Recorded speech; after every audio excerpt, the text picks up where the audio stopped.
అనేది మహిళల దాంట్లలో నువ్వు పాత కేసులు ఇప్పుడు క్రైమ్ చూడు, మేము నియంత్రించింది చూడు, గతంలో జరిగిన బ్రూటల్ రేప్స్ కానీ టీఆర్ఎస్ లీడర్లే ఇన్వాల్వ్ అయ్యి మహిళల మీద చేసిన దాడులు కానీ అన్నీ లెక్క తీసుకో. ఎస్, నువ్వు అన్నది బండి సంజయ్ గారి వివాదం జరుగుతుంది. మొట్టమొదట 8th రోజు 8 తారీఖు రోజు రాత్రి 7:30 గంటల 8 గంటల ప్రాంతంలో వాళ్ళ మదర్ పేట్ బషీరాబాద్ పోలీస్ స్టేషన్కి వచ్చి ఒక ఫిర్యాదు చేసింది, మా అమ్మాయి మీద లైంగిక దాడి జరిగింది, మీరు ఫిర్యాదు చేయండి అని. వితిన్ ఏ అవర్ మేము ఫోక్సో కేసులు కట్టి తల్లి ఇచ్చిన స్టేట్మెంట్ మీద రికార్డ్ చేసినాం. ఒక కంప్లైంట్ వచ్చినాక 24 గంటల లోపల ఆ అమ్మాయి బాధితురాలు స్టేట్మెంట్ తీసుకోవాలి. ఇక్కడ ఆ అమ్మాయి మైనర్ అనేది ఎవరు ప్రూవ్ చేయాలా? ఇమ్మీడియట్గా అమ్మాయితోనే వెళ్ళి స్టేట్మెంట్ తీసుకొని సెక్షన్స్ ఆల్టర్స్ చేసినాం. 10th రోజు ప్రధానమంత్రి ఇక్కడికి వచ్చింది. మేము ఎక్కడికి వెళ్ళాలి? ప్రధానమంత్రికి 9-10 తారీఖు 10,000 మంది పోలీసులతో రక్షణ కల్పించాల్సి వచ్చింది. ప్రధానమంత్రి గారు ఒక్క ప్రోగ్రామ్ అటెండ్ కావాలి, 6 ప్రోగ్రాంలు అటెండ్ అయ్యాయి. హైటెక్ సిటీ కావచ్చు, సింధు హాస్పిటల్ కావచ్చు, పవన్ కళ్యాణ్ కావచ్చు, చంద్రబాబు నాయుడు గారు కావచ్చు, బేగంపేట కావచ్చు, పరేడ్ గ్రౌండ్లో పబ్లిక్ మీటింగ్. వేలాది మంది కార్యకర్తలు వచ్చినప్పుడు సిస్టమ్ మొత్తము 4 days కంటిన్యూస్గా 10,000 పోలీసు ఈ మొత్తం కమిషనరేట్లలో అందరూ అక్కడనే డిప్లాయ్ చేయాల్సి వచ్చింది. Prime minister security. చిన్న మిస్టేక్ జరిగితే ఏం జరుగుతుందో నీకు తెలియదు ఏముంది. అందులో హైదరాబాద్ హై సెన్సిటివ్ సిటీ. రకరకాల దేశంలో ఏ మూలన ఐఎస్ఐ దాడులు జరుగుతూ కూడా దాని మూలాలు అప్పుడప్పుడు హైదరాబాద్లో వెళ్తూ ఉంటాయి.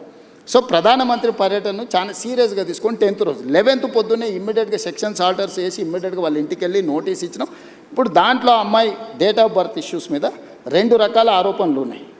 2 రకాల ఆరోపణలు ఉన్నప్పుడు ఇప్పుడు బండి సంజయ్ వాళ్ళ కొడుకు కూడా పోయి పోలీస్ స్టేషన్లో అంతకంటే ముందే కంప్లైంట్ ఇచ్చిన. వాళ్ళు కంప్లైంట్ ఇచ్చిన తర్వాత 2 గంటల తర్వాత వీళ్ళు వచ్చి కంప్లైంట్ ఇచ్చారు. ఇప్పుడు అతను ఇచ్చిన కంప్లైంట్ కరీంనగర్లో ఇచ్చిండు, వీళ్ళు ఇచ్చిన కంప్లైంట్ సైబరాబాద్లో ఇచ్చిండు. కంప్లైంట్స్ను బేరీజు వేసుకోవడమే కాకుండా ఇప్పుడు అందులో ఉన్న ఆరోపణలని ఆ అమ్మాయి స్టేట్మెంట్ తీసుకోకుండా ఫోక్సో కేసులో పర్టికులర్గా మైనర్ గర్ల్ విషయంలో అమ్మాయి స్టేట్మెంట్ తీసుకోకుండా ముందుకు వెళ్ళడానికి లేదు. ఇమ్మీడియట్గా అమ్మాయి స్టేట్మెంట్ తీసుకొని సెక్షన్స్ ఆల్టర్స్ చేసి ఇమ్మీడియట్గా నోటీస్ ఇస్తే అతను అబ్స్కాండ్లో ఉన్నాడు. సో ఈరోజు మేము చేస్తున్న దాంట్లో చట్టబద్ధంగా ఒకవేళ అడావిడికి వెళ్ళి మేము ఇంటి మీద పడి 1,000 మంది పోలీసులను పంపిస్తే మీరేమంటారు? రాజకీయ వివక్ష. ప్రధానమంత్రి సభ విజయవంతమైనందుకు రేవంత్ రెడ్డి గారు భారతీయ జనతా పార్టీకి భయపడిపోయి బండి సంజయ్ మీద పోలీసులతో దాడులు చేయించిన మళ్ళీ మీరే మాట్లాడేటోళ్ళు. సో ఇప్పుడు ఎవరికి మా ప్రభుత్వంలో నేను మీకు చెప్తున్నా, అది సినిమా స్టార్లు అయినా సరే, ప్రజాప్రతినిధులైనా సరే, వాళ్ళ పిల్లలైనా సరే, ఎవ్వరికి మినహాయింపు లేదు. మీరు నన్ను చూసిండ్రు. సినిమా తారల విషయంలో ఎట్లా వ్యవహరించినా, ప్రజాప్రతినిధులు డ్రగ్స్లలో దొరికితే ఏ రాష్ట్రంలోనైనా ఏ పార్టీలైనా నేను ఏ విధంగా తీసుకొచ్చినా ఇందులో కూడా ఎలాంటిది లేదు. ఇది మైనర్ గర్ల్ ఇష్యూ. మేము గట్టిగా చెప్పడానికి లేదు, ఎట్లా పడితే అట్లా వ్యవహరించడానికి లేదు. ఆ బాధిత కుటుంబానికి రాష్ట్ర ముఖ్యమంత్రిగా నేను న్యాయం చేస్తానని ఒక హామీ ఈ వేదిక నుంచి ఇవ్వగలుగుతారా సార్? నేను అనేది ఎవరైతే నేరస్తులు ఉందో 100% శిక్షించే బాధ్యత నాది. హోంశాఖనే కాదు, నేను ముఖ్యమంత్రిని. నేను పక్కడ్బందీగా ప్రణాళిక చేస్తున్నా. నేను ఒకవేళ సహాయం చేయాలనుకుంటే ఫోక్సో కేసే పెట్టాను కదా నర్సింగ్. ఫోక్సో కేసు పెట్టిన కంప్లైంట్ వచ్చిన గంటలో ఫోక్సో కేసు పెట్టిన అంటే what is my commitment? POCSO case ఎందుకు పెడతాం? ఏదో అమ్మాయి వచ్చిందిగా, మదర్ వచ్చింది, మదర్ కంప్లైంట్తోని ఫోక్సో కేసులు పెట్టడం సీరియస్ సెక్షన్స్ పెట్టలేము. బాధితురాలి యొక్క స్టేట్మెంట్ తీసుకున్న తర్వాతనే మనం చేయాలి. ఈ చట్టంలో ఉన్న నిబంధన. సో ఇప్పుడు కొన్నిసార్లు మైనర్ పిల్లలు ప్రేమించుకుంటారు. వాళ్ళ ప్రేమ విషయం తల్లిదండ్రులకు నచ్చకపోతే తల్లిదండ్రులు కొన్నిసార్లు కోపానికి వస్తారు, కొన్నిసార్లు డిఫరెంట్గా వాటి మీద ఒత్తిడి తీసుకొస్తుంటారు. ప్రభుత్వం అనేది అసర్టైన్ చేసుకోవాలి కదా.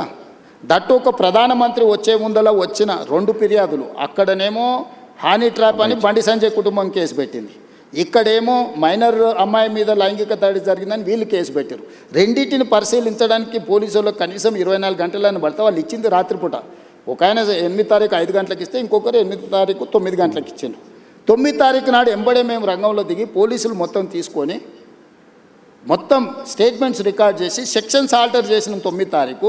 10 తారీఖు నాడు ప్రధానమంత్రి మొత్తం నేను పర్యటనలో ఉన్న మొత్తం వ్యవస్థ ఉంది.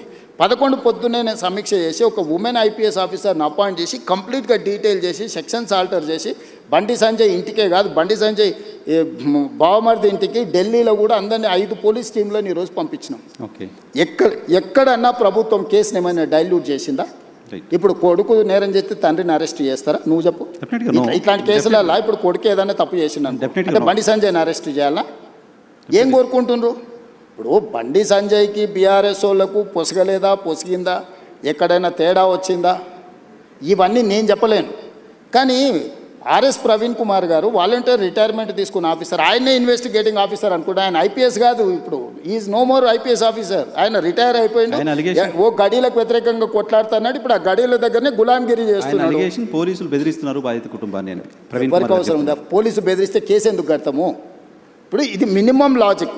కంప్లైంట్ వచ్చినప్పుడే పోక్సో కేసు కట్టిన ప్రభుత్వం బెదిరించినట్ట, లేకపోతే బాధితురాలు పక్షాన నిలబడ్డట? ఇమ్మీడియట్గా అమ్మాయి స్టేట్మెంట్ను తీసుకొని ఆ స్టేట్మెంట్ ప్రకారం సెక్షన్స్ ఆల్టర్ చేస్తే మేము బాధితురాల పక్షాన్ని ఉన్నట్ట, లేకపోతే అవతల పక్షాన్ని ఉన్నట్ట?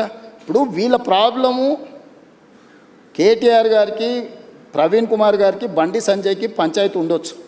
ఆ పంచాయతీ రాజకీయాలలో వాళ్ళు ఏమన్నా తెలుసుకొని ఎవరినెవరైనా తిట్టుకొని ఎవరినెవరైనా కొట్టుకొని, ఇప్పుడు ఆయన ఎవరో వాళ్ళ ఎమ్మెల్యే తిట్టిండు, వాళ్ళు వచ్చి వీళ్ళని తన్నిండ్రు. ఆయన ఏమంటుండు, వాడు తిడితే నేను దాంతో నాకు గెలిచిన చదువు ఇదే అని ఆయన అంటుండు. నేనేమంటున్నా, ఎవరు ఫిర్యాదు చేసినా కూడా దానికి క్షుణ్ణంగా పరిశీలించి కేసులు కచ్చి చట్ట ప్రకారం శిక్షిస్తా అంటున్నా. ఇన్ని రోజులు బీఆర్ఎస్ వాళ్ళు ఏమన్నారు, మన బీజేపీ వాళ్ళు ఏమన్నారు, రేవంత్ రెడ్డి కేటీఆర్ను కేసీఆర్ను జైల్లో పెడతలేడు, వీళ్ళిద్దరు కుమ్ముక్కైనరు అన్నారు.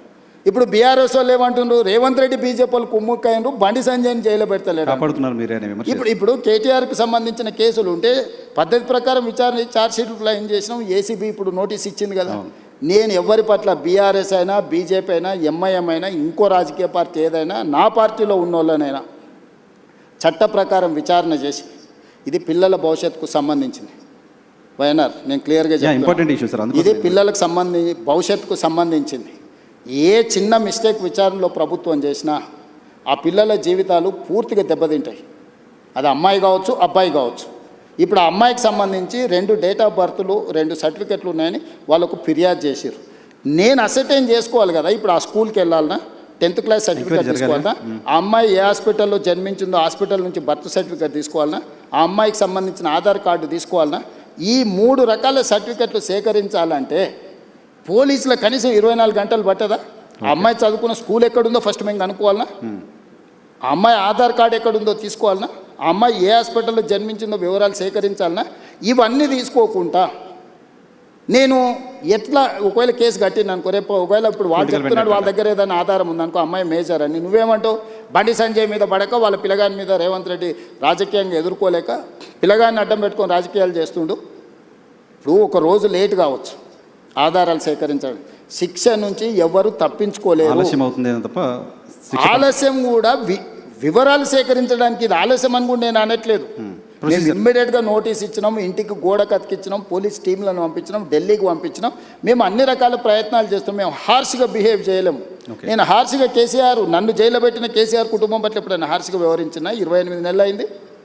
నువ్వు ఎట్లా ఎక్స్పెక్ట్ చేస్తున్నావు? కేటీఆర్కు బండి సంజయ్ మీద కోపం ఉండొచ్చు, అదే పార్టీలో వాళ్ళకి ఎవరైనా మిత్రులు ఉండొచ్చు, బీజేపీలో. కవిత గారే ఏం చెప్పిండ్రు, బీజేపీలో విలీనం చేయడానికి హరీష్ కేటీఆర్ నా దగ్గర జైలు ప్రతిపాదన తెస్తే నేను తిట్టేలా కొట్టిన చెప్పిందా? అట్లా కాదు. అంటే విలీనం చేయాలన్నప్పుడు మరి బండి సంజయ్ ఏమైనా వ్యతిరేకించిండా వీళ్ళను? విలీనాన్న మీ పగ ఏంది బండి సంజయ్ మీద? మీరేమన్నా కొట్లాడుకోండా? నేను ప్రభుత్వాన్ని నడుపుతున్నా, నేను సత్రం నడుపుతలేను. నేను ప్రభుత్వం నడిపేటప్పుడు బాధ్యతాయుతంగా వ్యవహరిస్తాను. నేను బండి సంజయ్కు మినహాయింపు లేదు, ఎవ్వరికి మినహాయింపు లేదు. ఇది పిల్లలకు సంబంధించిన విషయము. దీన్ని జాగ్రత్తగా వ్యవహరిస్తున్నాం, మేము ఆచితూచి వ్యవహరిస్తున్నాము. ఏ ముద్దాయి కూడా తప్పించుకోడు. నేను బాధిత కుటుంబానికి అష్యూర్ చేస్తున్నా, 100% ఈ ప్రభుత్వం బాధితులకు అండగా నిలబడుతుంది. తప్పు చేసిన వాళ్ళను తప్పకుండా శిక్షిస్తుంది. ఇందులో మీకు ఒక విషయము, డిసెంబర్ 31, 2025 కంటే ముందు జరిగిన సంఘటనలే ఫిర్యాదులు ఉన్నాయి. జనవరి 1, 2026 నుంచి ఇక్కడి వరకు ఫిర్యాదుల సంఘటనలు లేవు. 4-5 నెలల క్రితం జరిగిన సంఘటనల మీద ఫిర్యాదు వచ్చినప్పుడు 4-5 నెలల కింద ఎక్కడెక్కడ సంఘటనలు జరిగిన వివరాలు సేకరించడం కొంత సమయం పట్టదా? ఇప్పుడు నిన్న జరిగిందో మొన్న జరిగిందో, నిన్న మేము ఎక్కడో వెళ్తే మా మీద ఇట్లా దాడి జరిగిందంటే ఆ విచారణ వేరు. డిసెంబర్ 31 నైట్ ఇక్కడ సంఘటన జరిగింది, October so and so date నాడు ఇక్కడ సంఘటన జరిగింది, ఆగస్టులో సో అండ్ సో డేట్ నాడు ఈ సంఘటన ఇట్లా కొన్ని వాళ్ళు కోట్ చేస్తున్నారు. 4 నెలల వెనక్కి వెళ్ళి జరిగిన సంఘటనలని సేకరించాలంటే మేము టెక్నాలజీని వాడాలి. టెలిఫోన్ టవర్స్, అమ్మాయి అబ్బాయి టవర్స్ ఒక దగ్గర ఉన్నాయా లేవా సిగ్నల్స్, లేకపోతే ఎక్కడైతే వెళ్ళిందో అక్కడ ఏమైనా సీసీ కెమెరాలు ఉన్నాయా, అక్కడ ఏమైనా ఫుటేజ్ ఉందా? పోలీస్ విచారణ అంతా ఓకే. అరే మరి అంటే మీరు సింపుల్గా ఎందుకు అర్జెంటుగా తీసుకొచ్చేసి కోదండం ఎక్కించి కొడతలేరు, సంజయ్ కొడుకును ఊరేస్తలేరు? ఈ ఈ అంటే ఏమంటారు ఇది ఇది ఎట్లా ఎట్లా ఎట్లా ఆన్సర్ చేయాలి నేను? సరే, దాని గురించి ఎక్కువ డిస్కషన్ ఉంది. ఒకటి జనరల్గా ఆన్సర్ చేయాల్సింది ఏంటంటే, భారత హోంశాఖ మంత్రి కొడుకు కేసు అయిన తర్వాత పారిపోవడం ఏంటి? అది ఎక్కడికి చాలా పారిపోతారు? తప్పు. అది బండి సంజయ్ గారు నైతిక బాధ్యత తీసుకొని కొడుకుని ఎంబడే విచారణకు పంపించాలి. నేను కూడా సూచన చేస్తున్న ప్రజాప్రతినిధిగా ధైర్యంగా ఎదుర్కోవాలి. పారిపోతే పరిష్కారం కాదు కదా. నేను బండి సంజయ్కి సూచన చేస్తున్నా. అదే కదా. బండి సంజయ్ కూడా కష్టపడి కింది నుంచి కార్యకర్త నుంచి అక్కడికి వచ్చిండు. కొడుకు తప్పిదం వల్ల ఆయనకు తలవంపులు వచ్చినాయి. కానీ బాధ్యతగా నిలబడి తప్పైనా ఒప్పైనా నిలబడి జవాబు చెప్పాల్సిన బాధ్యత ప్రజాప్రతినిధిగా బండి సంజయ్ మీద ఉంది. దాని నుంచి ఆ బాధ్యత నుంచి బండి సంజయ్ తప్పించుకోలేడు. నేను ఈ వేదిక మీద నుంచి బండి సంజయ్ గారికి సూచన చేస్తున్నా, తక్షణమే నీ కొడుకుని తీసుకొచ్చి పోలీస్ స్టేషన్లో నువ్వే అప్పచెప్పు. కరెక్ట్. దానివల్ల నీ గౌరవం పెరుగుతుంది సమాజంలో. కరెక్ట్. విచారణను ఎదుర్కోమనుండ్రి. తప్పో ఒప్పో విచారణ అధికారులు తెలుసా, నిజాయితీ కలిగిన అధికారులను వేసిన విచారణ ఎదుర్కొని నిలబడు. అంతే తప్ప పారిపోతే ఆదర్శంగా ఉండాలిగా. ఇప్పుడు మేము ఇవన్నీ ఏజ్ ఇవన్నీ అసర్టైన్ చేసుకున్న తర్వాత కంప్లీట్గా అగ్రెసివ్గా పోలీస్ బిహేవ్ చేస్తారు.